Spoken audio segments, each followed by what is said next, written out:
Bem-vindo ao curso online de psicanálise. Lição 23. O aparelho psíquico. Conclusão. Freud foi o primeiro a nos fornecer um quadro claro da grande importância que tem, para a nossa vida e desenvolvimento psíquicos, a relação com outras pessoas. A primeira delas é, naturalmente, a relação da criança com os pais. Relação esta que, a princípio, na maior parte dos casos, se restringe principalmente à mãe ou à sua substituta. Um pouco mais tarde surge a relação com os irmãos ou outros companheiros próximos. Freud assinalou que as pessoas às quais as crianças se apegam em seus primeiros anos ocupam uma posição central em sua vida psíquica. Isso acontece, quer o apego da criança a essas pessoas seja por laços de amor, de ódio ou ambos, sendo o último caso o mais comum. A importância dessas primeiras relações deve decorrer, em parte, do fato de que tais relações iniciais influenciam o curso de desenvolvimento da criança, o que as relações posteriores não poderão realizar na mesma proporção, em razão, justamente, ao fato de serem posteriores. Decorre também, em parte, do fato de que, em seus primeiros anos de vida, a criança é relativamente indefesa durante muito tempo. Em consequência desse desamparo prolongado, ela depende do seu ambiente para encontrar proteção, gratificação e para o próprio processo de viver, por um período muito mais longo que qualquer outro mamífero. Na literatura psicanalítica, o termo objeto é empregado para designar pessoas ou coisas do ambiente externo, que são psicologicamente significativas para a vida psíquica do sujeito, sejam tais coisas animadas ou inanimadas. Do mesmo modo, a expressão relações de objeto refere-se à atitude e ao comportamento do sujeito para com esses objetos. Nos estágios iniciais da vida, as crianças não percebem os objetos como tais e só gradativamente, ao longo dos primeiros meses de seu desenvolvimento, aprendem a distinguir a sua própria pessoa dos objetos. Também afirmamos que entre os objetos mais importantes da infância se incluem as várias partes do próprio corpo da criança, isto é, seus dedos e boca. Eles são extremamente importantes como fontes de gratificação, razão pela qual admitimos que os representantes psíquicos desta parte do corpo são altamente catequizados. A esse estado de libido autodirigida, Freud, em 1914, denominou de narcisismo. Segundo a lenda, o jovem Narciso se enamorou da sua própria imagem. Em geral, emprega-se o termo narcisismo para indicar pelo menos 3 coisas diferentes, embora relacionadas quando se aplica a um adulto. Uma hipercatequisia do eu, uma hipocatequisia dos objetos do ambiente, uma relação patologicamente imatura com esses objetos. Quando se aplica o termo a uma criança, naturalmente, indica em geral o que consideramos como um estágio normal ou característico de desenvolvimento inicial. Deve-se acrescentar que Freud acreditava que a maior parte da libido permaneceria narcísica, isto é, autodirigida por toda a vida. Assim, podemos dizer que a libido do objeto deriva da libido narcísica, e a ela pode retornar se mais tarde, por qualquer razão, o objeto for abandonado.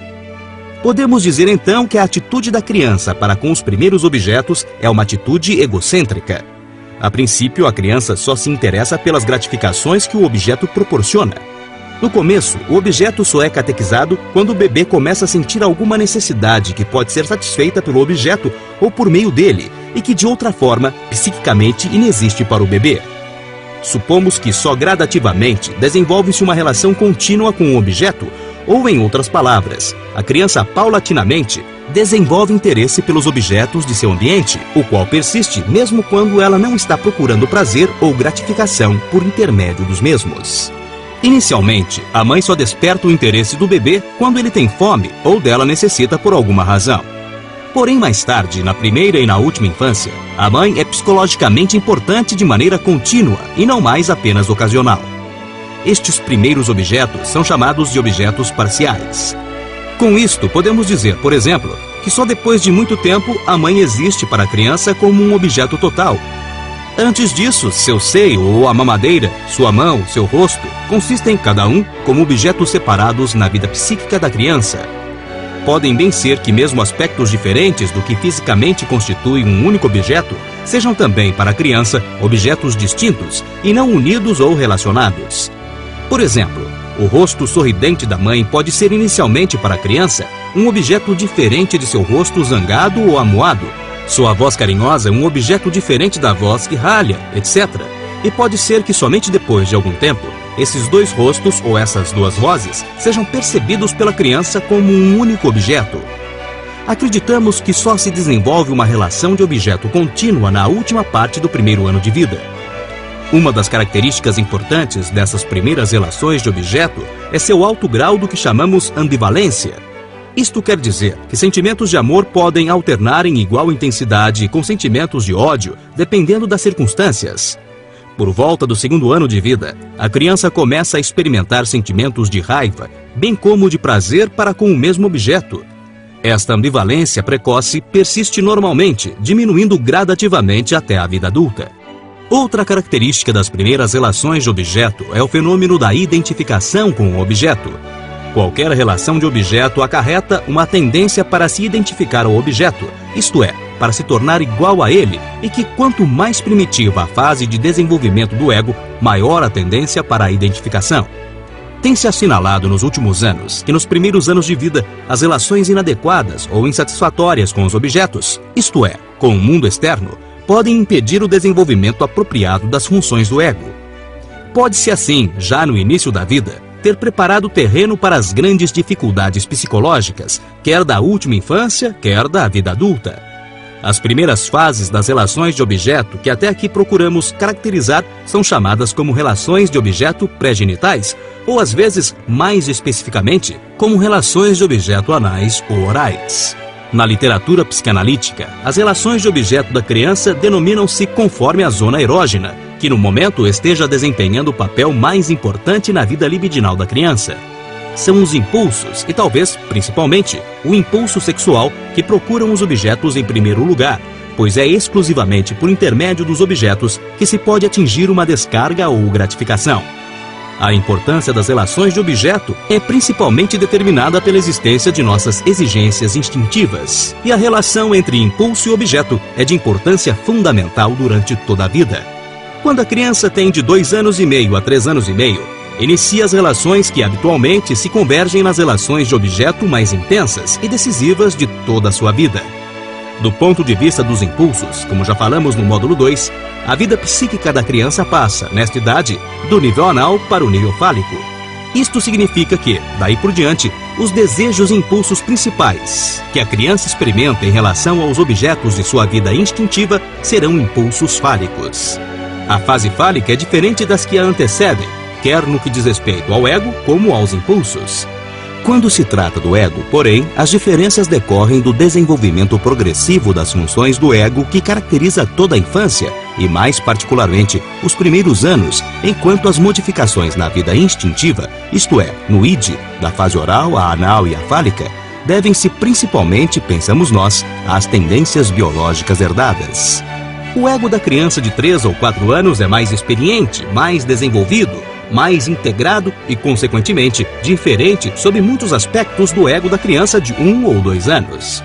Nessa idade, a criança não mais possui relações parciais de objeto, se seu desenvolvimento foi normal.